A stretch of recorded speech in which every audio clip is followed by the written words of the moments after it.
welcome to the Raj Malhotra's IAS Academy's magazine class. Our today's discussion will be from Kurukshetra magazine July issue, that is rural infrastructure.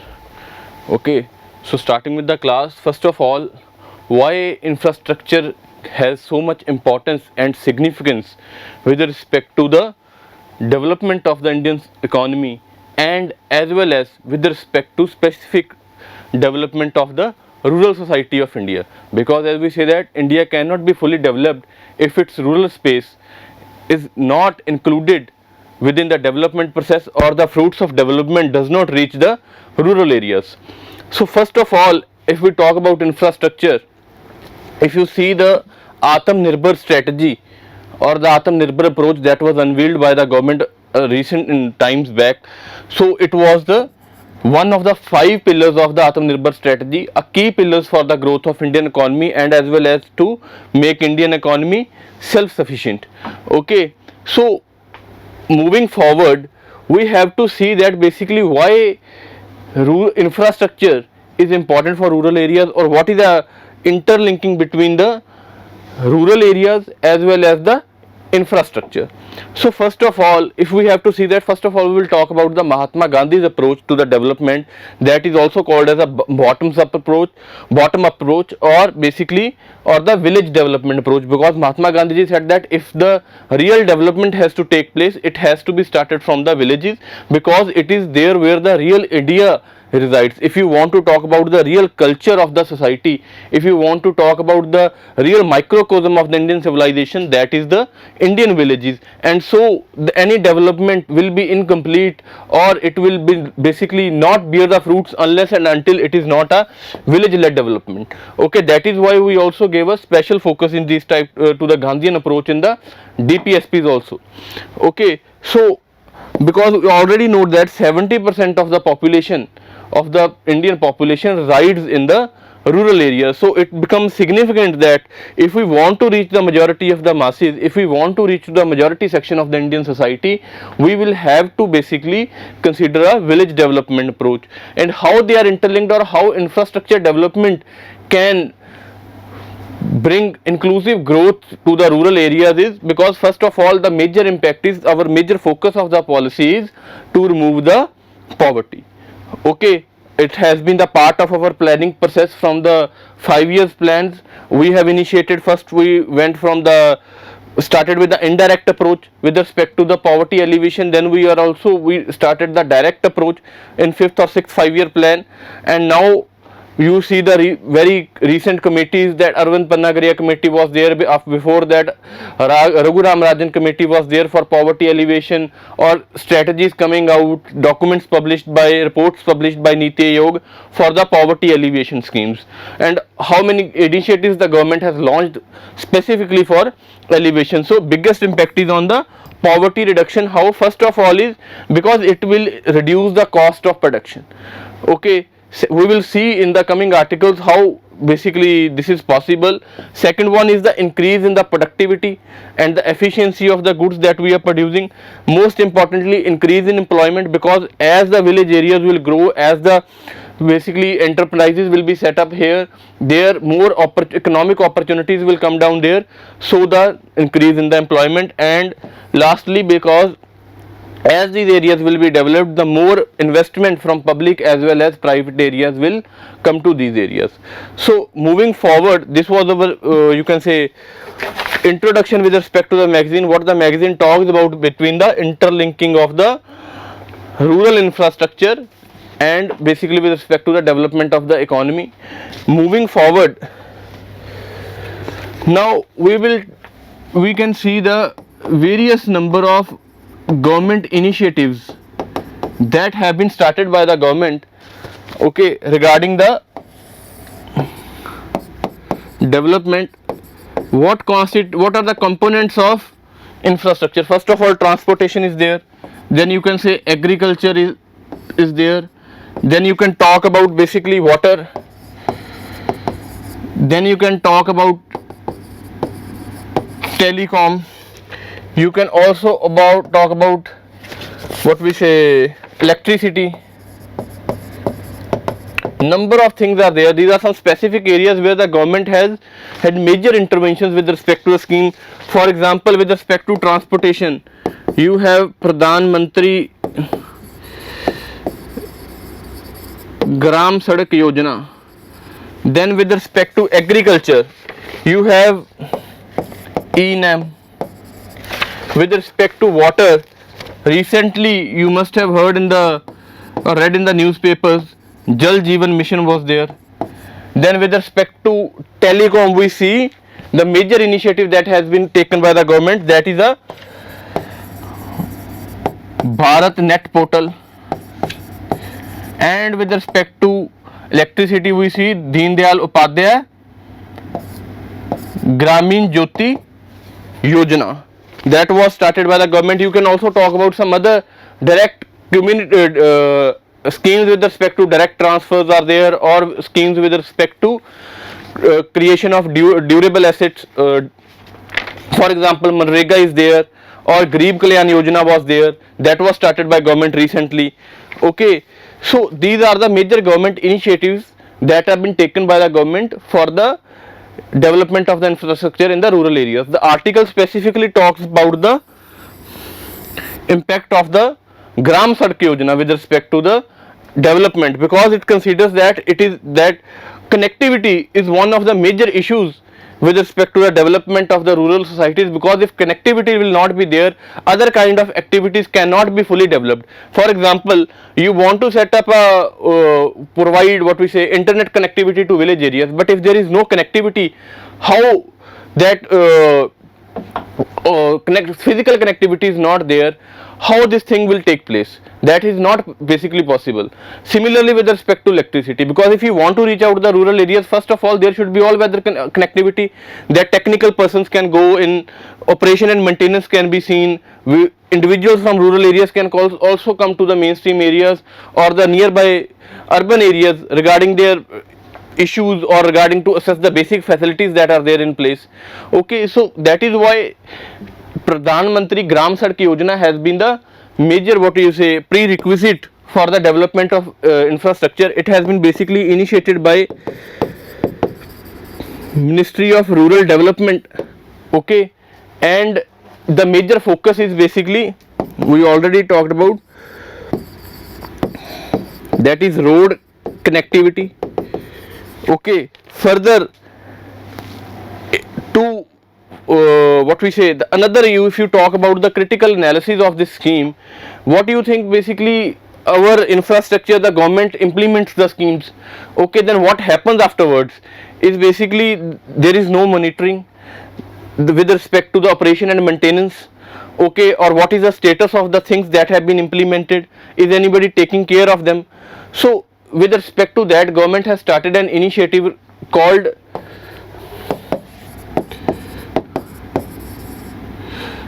just give me a second, that is Meri Sadak. Okay, it means a community ownership that has been given to the Panchayati Raj institutions regarding the operation, as well as to see that the roads are basically properly maintained. Because what happens is that individuals, that has been a very good initiative that has been started by the government, because what happens is that individuals do not consider the government owned property as their own. Okay, there is a common mentality with respect to the insensitivity towards the damage of public infrastructure, because we think that that is not owned by us. So a sort of ownership has been given to the common people, specifically through the Panchayati Raj institutions, so that there can be a sense of community ownership, that yes, this is our road, okay, and we have to properly maintain it. We have to report that it does not get destructed or damaged due to any calamities or due to the poor maintenance. Okay, so that has been the major initiative that has been launched within this. We will talk about the significance of the scheme now, that basically what has been the Pradhan Mantri Gram Sadak Yojana able to achieve. So if we talk about significance of the scheme, just think about the best ways to think about its objectives. What was the objective of the scheme? To provide road connectivity. So with the road connectivity, what can happen? Okay, what is the major benefit that will come with the road connectivity? The first one is basically we will create opportunities, okay, to access goods and services, isn't it? Because if fully connected roads with the major markets are there, the private individuals or the government can come in rural areas to procure the agriculture produce. Similarly, individuals from the rural areas can go to the markets to sell their produce. Further, government can have an more accessibility with regarding to the public distribution of the schemes or providing social security benefits, providing financial inclusion, or and the similarly the individuals can come to the urban areas to have some access to basic facilities, to smart cities, to Suvidha Kendras, or to the basic administrative facilities. Okay, so that has been the major, what we say, significance for this scheme. Another one, most major one is the basically multiplier effect on income. The magazine states that it has been a major finding of this basically, that if you invest rupees 1 million in the investments in the public sector or the maintenance of roads, so what happens is basically that 165 people have been lifted out of poverty. Okay, this has been the basically finding of the surveys, that a multiplier effect on the income. How multiplier effect on the income? You can say that basically one we have already discussed, because if you are having access to goods and services, you are able to, your produce is able to be procured, you are able to sell your produce in the urban areas, obviously your income will increase. Okay, further you can have an access to economic opportunities in the urban areas. Okay, with the investment coming in the rural areas, okay, more business and or enterprises will be set up, that will basically give space to an employment. Okay, further those whose income is increasing or those who are having good capital resources, they can start their own business enterprises. Further, that will also lead to creation of employment. So that is how the multiplier effect on income basically gets into place. Okay, that with maintenance of roads or with all weather road connectivity, how many things can happen? You can have access to basic goods and services, you can have access to economic opportunities, you can basically have an investment, you can, people can start thinking about starting their own enterprises. That is the thing. Further,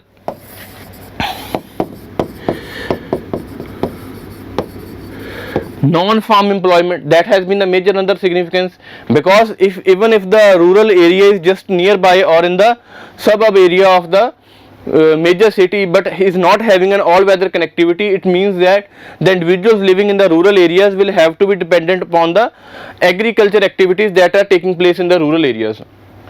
So, but what will happen with the connectivity of roads? That individuals will be able to move up and down to the market areas, provide their services in the urban areas, maybe it in the informal sector like labor, construction, manufacturing, or if they are having some skill, the individual is educated, they can work in the formal sector also. That has been a major, because what will happen is it will decongest the agriculture sector. The distressed employment or the disgusted employment that we see in the agriculture sector, okay, the pressure on the land that we see in the agriculture sector, basically that can be taken off. So that has been the another, what we say, significance. Further, with specifically with respect to children,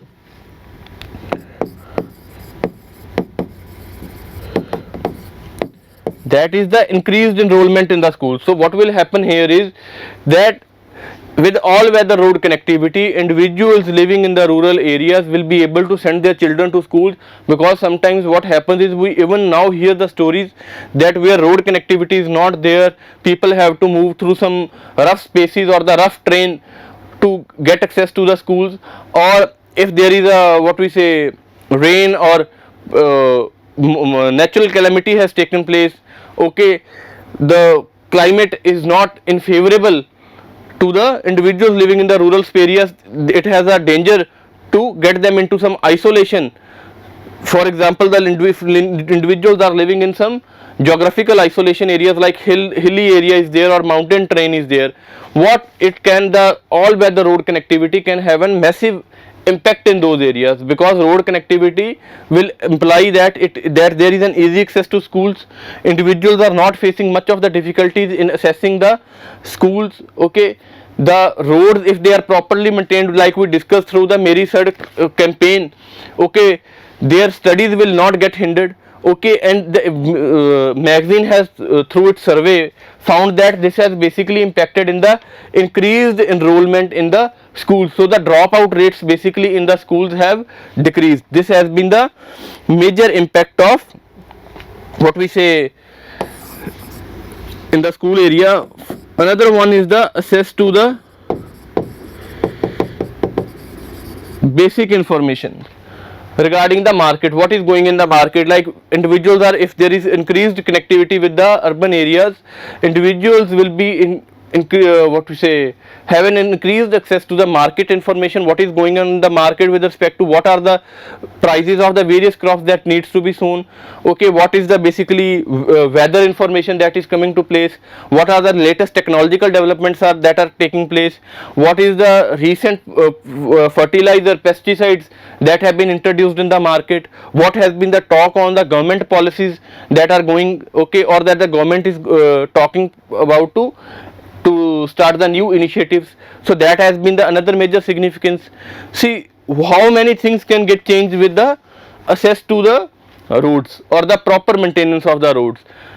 We have, and again I will repeat, we have basically access to goods and services. Okay, multiplier effect on income I told you about, with the increase in the economic opportunities, with the business enterprises coming in the rural areas to set up their industries, investment that will basically increase the employment and as well as start of the business enterprises by people living in the rural areas itself also. Okay, further non-farm employment with easy accessibility to the market areas, with accessibility to the information, and specifically with respect to the enrollment in the schools. So basically what are the magazine also talks about the challenges that are there in place. Just that major challenges that needs to be taken care of so that the scheme is fully effectively implemented. First of one is the basically again that is the maintenance of the roads. So what is happening here is basically, first of all, we talked about that the PRIs have been given some responsibilities, Panchayati Raj institutions, but they neither have funds nor they have an expertise. Okay, nor there is devolution of power. This has been the major issues with respect to the Panchayati Raj institutions. Further, another issue is basically that the state governments there and the central government, there is coordination is not there between these two areas. Okay, further the issues of red tapeism, the financial devolution by the center or the financial capacity of the states to basically devolve their funds further to the PRIs, that has been the major issues with respect to the what we say to the maintenance of the road. Even if the roads are there, the magazine also talks about is that transport facilities are not there in the to connect the rural areas with the urban areas. For example, the provision of public bus services. Okay, if it is, even it is there, it is just one bus that is going all day, okay, to have a connectivity.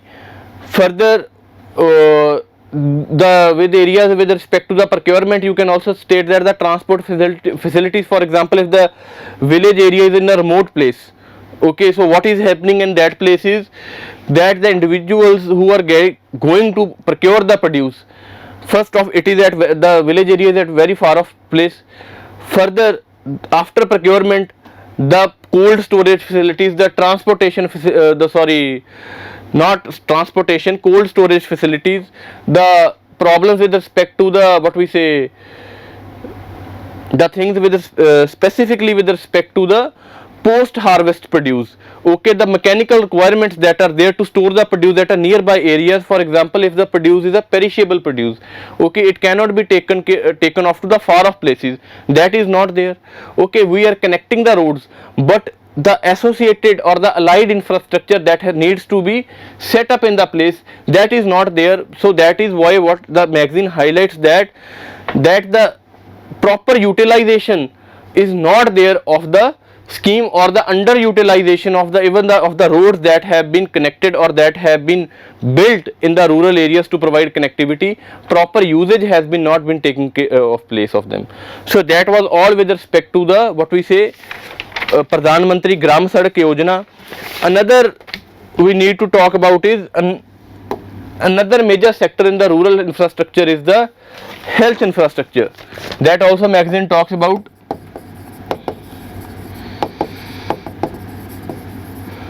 Rural health infra.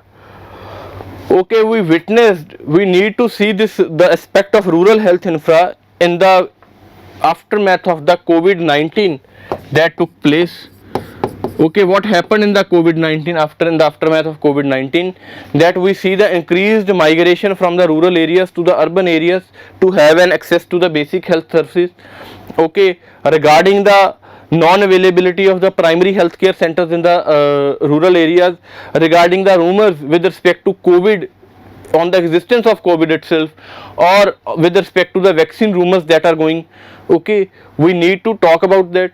Okay, so that is why the magazine highlights the importance of the rural health infrastructure.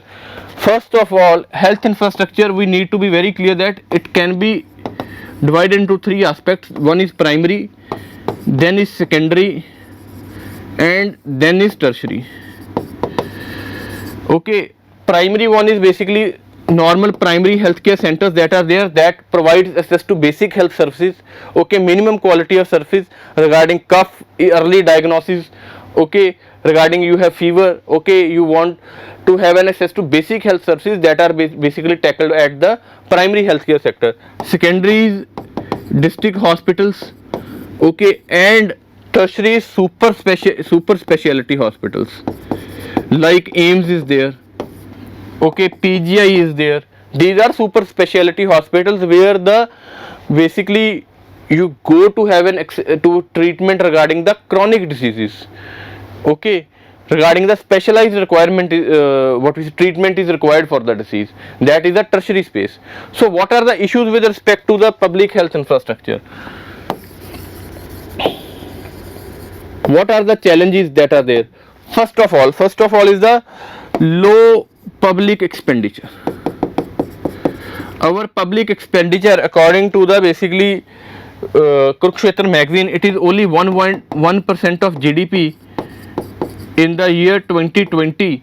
Okay, as well as no doubt that national health policy aims it to increase it to by 22.5% of GDP by 2025.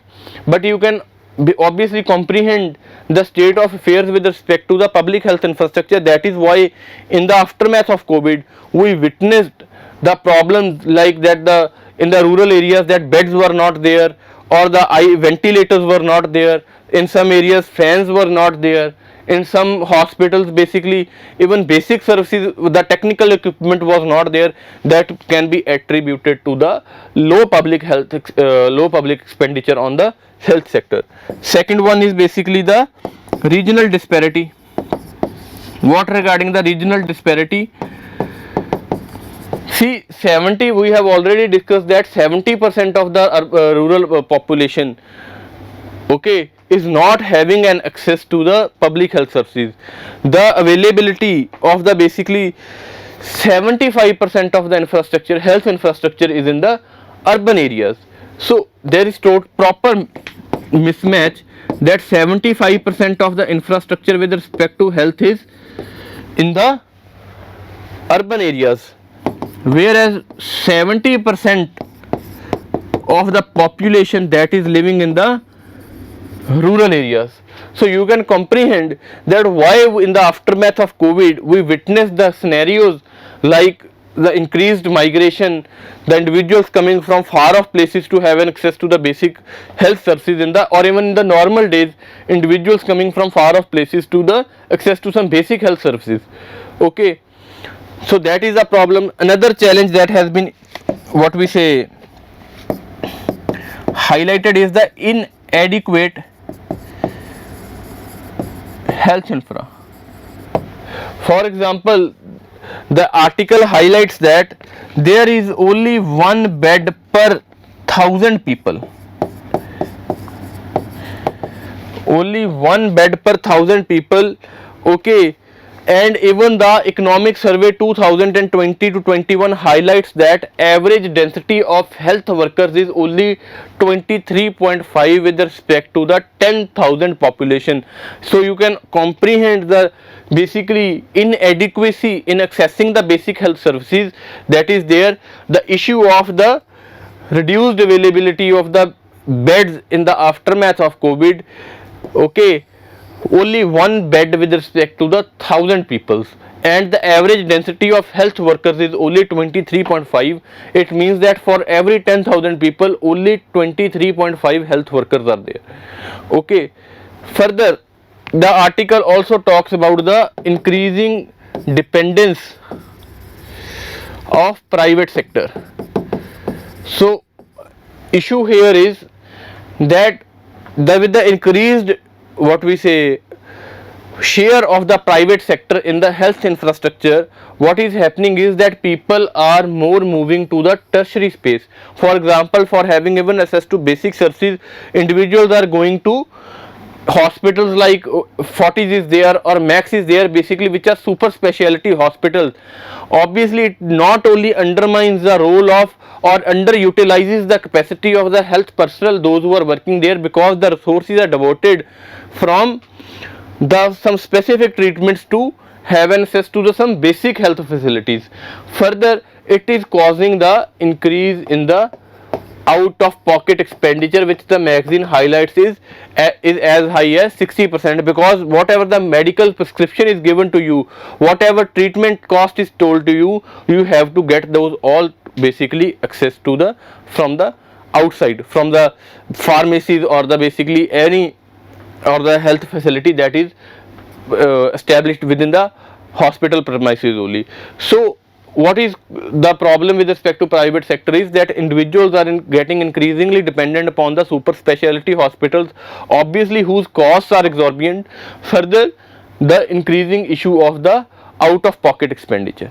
Okay, further it has also highlighted the role of what we say, that is the low utilization of public health facilities. Basically here the onus is also the highlighted upon the what we say the attitude of the or the behavioral aspect of the patients or the individuals getting an treatment, because it highlights that individuals are also not complying with the government guidelines or with respect to the what is to be the prescribed course for any disease or any kind of phase the individual is going through. Because for example, if respect to that institutional delivery is there, okay, individuals are not getting it delivered in the private or in the proper health infrastructure or in the public sector domains. Okay, you can also talk about antenatal care. Okay, that is also not being assessed to by the people.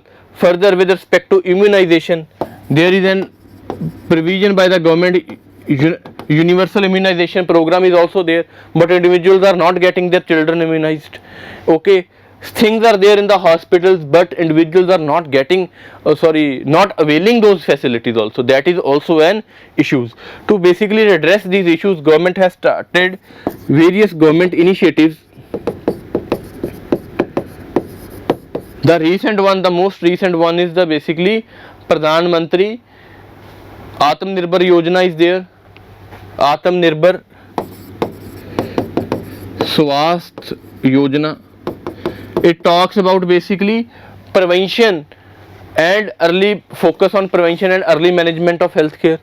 Further, we have Ayushman Bharat. Okay, then government has another highlighted is that basically that is Pradhan Mantri Swasth Suraksha Yojana. Swasthya Raksha Yojana is basically to correct the regional imbalances in the health infrastructure. Okay, so that more accessibility in the rural health spaces can be given. Okay, and number of schemes are there basically with respect to these. The article also talks about the recommendations or what can be the way forward with respect to address these challenges. First of all is basically increase the public expenditure on health as in the what we say concurrence with the national health policy that is there 2017 to 2.5% by 2025, that is there. Further, access to the rural areas, that has been a major priority that can be done, like through this scheme to correct the regional imbalances, that can be done. Further, the talks about that issue, tackling the supply side issues, that is like physical infrastructure, setting up physical infrastructure. Then you can have an reliance on digital what we say technology, that is like telemedicine is there. Okay, further it also talks about free, quality and universal healthcare. Free, quality and universal healthcare, that can be done, that can be availed at the primary healthcare centers. Okay, so this is all that is there with respect to the government what we say focus on the health infrastructure in the rural areas. Because first of all, if we talk about the challenges, okay, for what are the challenges? That low public expenditure is there, regional disparity is there, inadequate health infrastructure is there, increased dependence upon private sector is there, and obviously the low utilization of public health facilities is there. Government has started various initiatives regarding this, that is PM Swasthya Yojana is there, and then Ayushman Bharat is there, PM Swasthya Raksha Yojana is there, number of more schemes that are there. Okay, then way forward is basically to increase the public expenditure on health, accessibility to rural areas, focusing on digital technology like telemedicine is there, focusing on supply side issues like physical infrastructure is there, focusing on free universal health, qualitative healthcare, that can be the other thing that can be done with respect to this. Okay, this is all that is there with respect to the this article regarding rural health infrastructure. Our next article basically highlights the focus on food processing industry. Food processing industry, also sometimes referred to as sunrise sector. Okay, so why the focus on, first of all we need to ask why there is an increased focus on food processing industry. Okay, so we need to understand that it is a link between agriculture and manufacturing. Okay, the increased share, it contributes to 8.8% of GVA in manufacturing. These are some statistics that can be helpful to you in your answers, and 11.11% of GVA in agriculture. Okay, further, food processing industry, it employs the largest number of employees in the formal sector. Almost 12.38% of it, the employees are registered employees are from the food processing industry, and even in the informal sector it is one of the highest employers for the individuals. So how it is, what is its impact or what is basically its significance with respect to the agriculture sector or with respect to the sections of the society like farmer is there or women is there. With respect to farmers, you can say that basically it is very helpful in increasing the income level of the farmers, because the processing industry or the food processing products that are in increased demands due to rising income levels as well as in the changing lifestyle, changing dietary habits, okay, that can increase the, because the more the demand, more the price. Okay, further it will help in some building basic capabilities at the primary level, at the farm level areas, that will basically increase the income of the farmers. If we talk about its aspect with respect to women, okay, it provides avenues for entrepreneurship for women in this field, as well as with respect to the employment, because the more the food processing industries will be established in the rural areas, the women can have access to more employability. Okay, the article then talks about its strength, okay, of the food processing industry. What is its strength? Okay, that we need to, like I already said, that we need to capitalize on the demand of increasing food production, okay, as well as the increasing income levels, and with respect to that, the change in the dietary habits and change in the increased incomes is leading to increased, what we say, demand, okay, for food products. It is also causing to, what we say, change in consumption levels. Okay, then it we can say that there is change in the, due to these things, there is change in the dietary habits, and food processing industry, when basically what we say, can capitalize on this thing. Okay, so but it also highlights that no doubt that the scope for increasing the presence of food processing industry is there, but we need to be concerned about the weaknesses that are there with respect to food processing industry, because the article highlights that India is underperforming in terms of the growth, because if we are processing less than 10% of the total output that we are producing, and that is very low with respect to the developed countries, or even in comparison to the developing countries like China and Brazil is there. First weakness is this. Second weakness is with regarding to the, that we are having a bumper produce. Okay, our food production levels have been rising, okay, in the last 20 to 30 years after the green revolution, but we are exporting only 2% of our produce. That is very low with respect to the agriculture sector, and whatever we are producing, it is mainly, what we say, raw material, okay, not the processed foods. We are exporting raw material and importing the processed products from the outside countries, and whatever article highlights that whatever we are what we say, processing, it is of very low quality, okay, as well as the prices are very non-competitive. Okay, so that is the issue.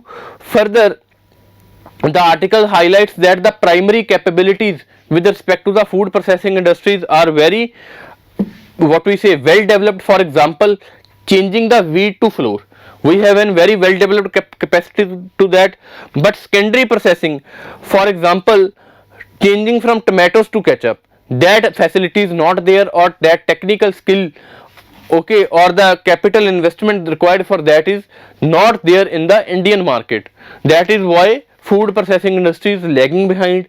Okay, further it also highlights that the quality standards, the farmers need to be make aware about the quality standards of the produce, because we now or then sees the issue of the sanitary and phytosanitary measures. Okay, in the EU, our produce is many times rejected on this basis, so they need to be made aware about what is the quality produce, what should be the standards. Okay, then what is happening is that the aggregation centers, they are not close to the, we also earlier also discussed in the Pradhan Mantri Gram Sadak Yojana, that aggregation centers are not close to the farm gate. Okay, further what is happening is, due to the present agriculture marketing setup, procurement is disincentivized, because you have to sell the produce within your area only. That somehow disincentivizes the procurement process. Okay, and obviously with respect to the huge gaps in the cold chain facilities, okay, or the insufficient and ineffective, what we say, post harvest management is there. Okay, temperature controlled containers, or the advanced transportation facilities, that are still not there within the Indian market, that is basically hindering the growth of the food processing industry. I will repeat the weaknesses. First of all, we are producing so much but exporting only 2% of the produce. Okay, further with respect to produce only, we are processing only 10% of the output.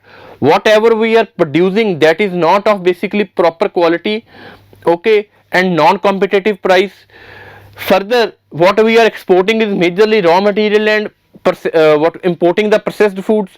Okay, farmers are not having awareness with respect to the quality and standards. Next one is basically aggregation centers are not close to the farms because the food is perishable and it will be of no usage if it is lost in the process. Okay, further ineffective and obviously inefficient post harvest management is there, because cold chain facilities are not there, temperature controlled containers are not there. Okay, and last of all is that procurement is disincentivized. Why? Because present agriculture marketing, that setup is there, it allows only to sell your produce within that specific area only, and that disincentivizes the what we say marketing process. So what are the initiatives that are taken by the government with respect to this? Initiatives, first of all, there is agri infrastructure fund, okay, of rupees 1 lakh crore. Okay, then there is basically the recent agriculture reforms 2020 are there, with so that the issues with respect to the marketing of the agriculture produce and procurement, that can be mainstreamed. Then PM formalization of micro food enterprises, that is there. Then the recent one, that is one district one product scheme, and last one is basically there is, you must have read, that is 100% FDI through automatic route in this sector. So what are the basically benefits of these schemes? First of all, with respect to agri infrastructure fund, what will happen with this is, it will develop the farm infrastructure at the farm gate level, boosting pre-processing and as well as post-processing what we say capabilities. Then with respect to agriculture reforms, it will unlock the bottlenecks, it will allow direct selling and it will also allow the contract farming to take place. And further, basically with respect to 100% FDI through automatic route, it will not only result in value addition, it will increase the technical transfer, it will also result in expertise and the more efficient methods basically to reduce the wastage. So these are the government initiatives, but what should be the way forward, or what should be done to strengthen this sector, okay, or to make proper utilization of this sector?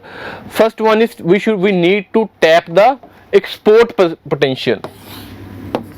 Just give me a minute.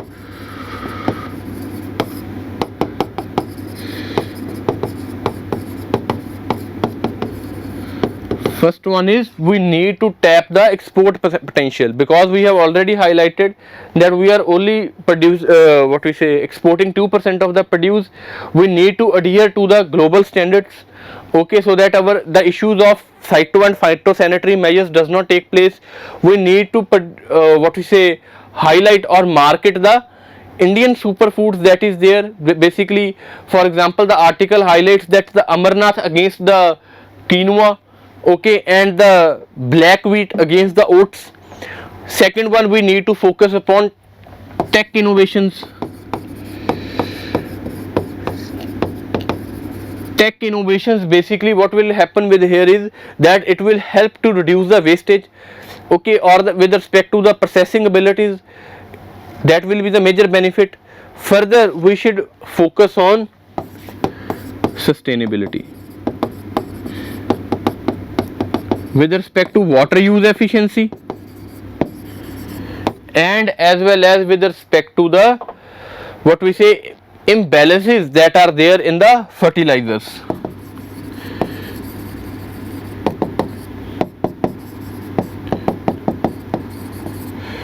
Okay, because the government standard is 4:1, and in states like Punjab and Haryana it is 25 ratio 25 to 1.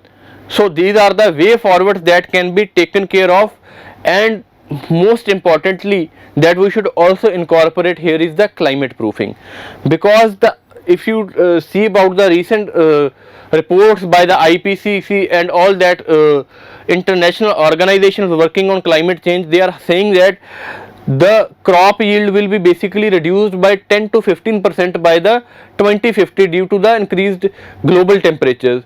So we need to now only we need to focus on adaptation and mitigation measures, so that our agriculture model can be based on increased productivity, sustainability, and it is able to enhance the farmer's income. And again, that can be the very good way forward, that in the light of the rising concerns with respect to the climate change and the reports issued by various international organizations like IPCC, which state that crop yields will reduce by 10 to 15% by 2050, we need to develop an agriculture model that focuses on sustainability as well as increase the productivity and improve the farm income levels of the farmers. Okay, so that is all that is there with respect to the food processing. And coming to the next topic, that is a developing sustainable rural enterprise.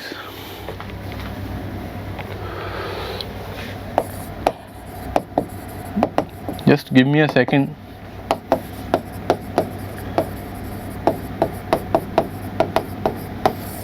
Developing sustainable rural enterprise.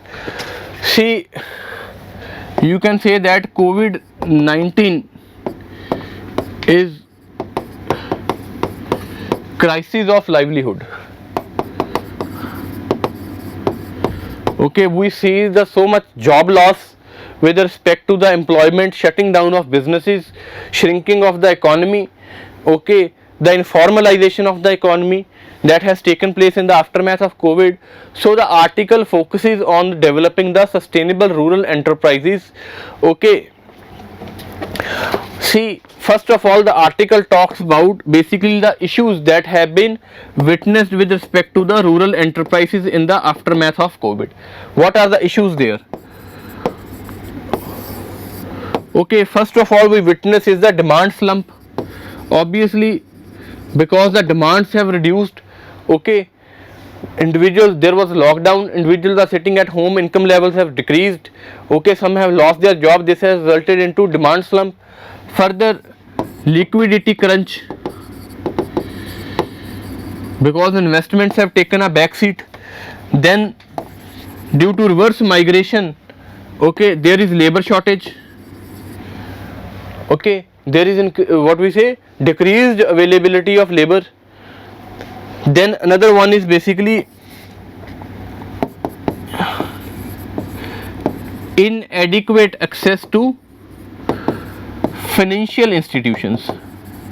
So that has been the issue, that in these times banks have been very cautious to lend to the rural enterprises, small enterprises, or even in the some areas that were earlier in the remote areas, they have been facing increased difficulties with respect to the what we say accessibility to the financial institutions.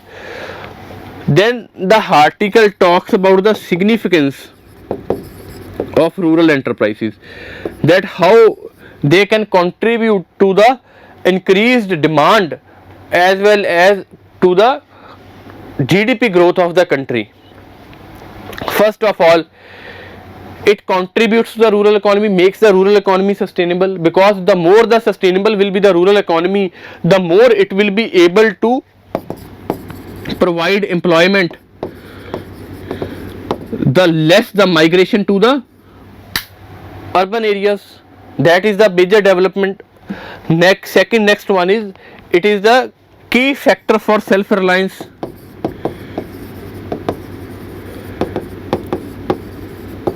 As it gives boosts to the local economy of the area. Okay, with increasing development of the local economy, more funds will be utilized for the development of local area, more economic opportunities, more change in the attitudinal beliefs and all associated developments. Then we have already discussed the issue of basically with this is less migration. What else can be done? Basically enterprises led by women. Okay, it will create a safety net for the families.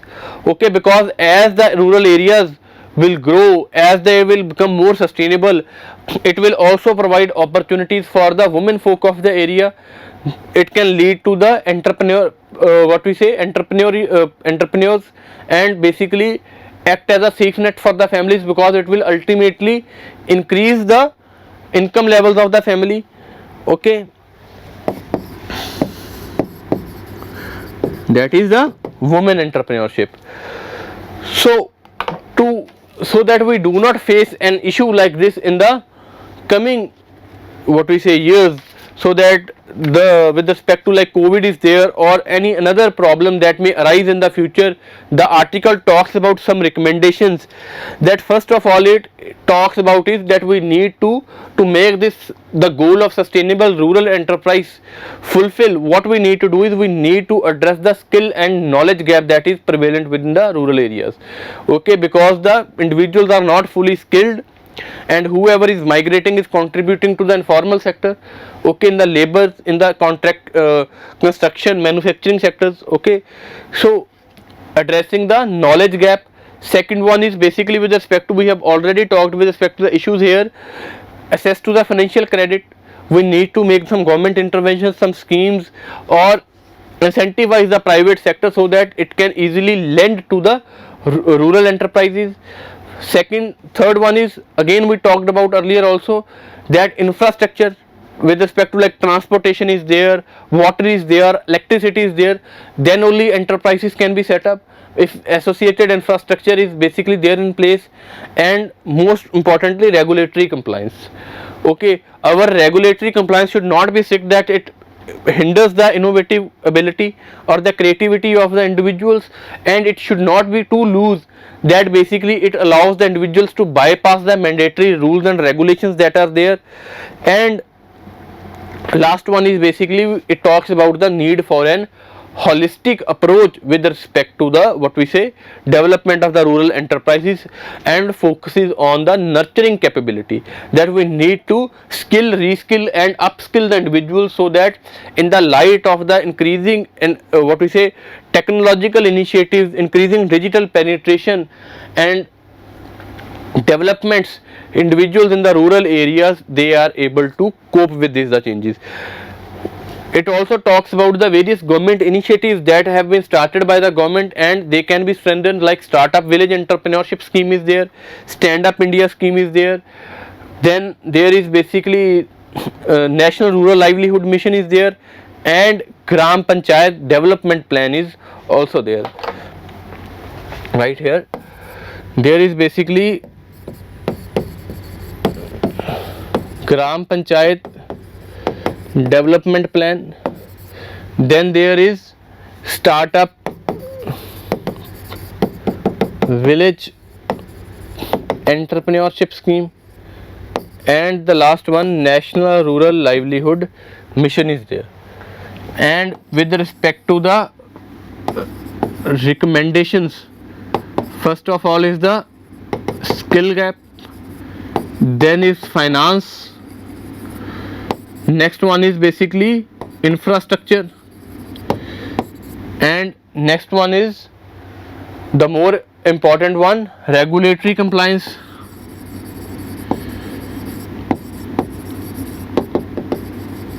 and last one is nurturing capability. Okay, so this was our another topic that we discussed. Okay, so that will be all for today with respect to the major articles that were there in the Kurukshetra magazine with respect to the rural infrastructure. We discussed about the interlinking of the rural infrastructure, okay, importance and significance of the rural infrastructure. Then we discussed about the significance of the Pradhan Mantri Gram Sadak Yojana, okay, significance of the rural health infrastructure, then the scope of the food processing industry, and the developing the sustainable rural enterprises. So that will be all for today.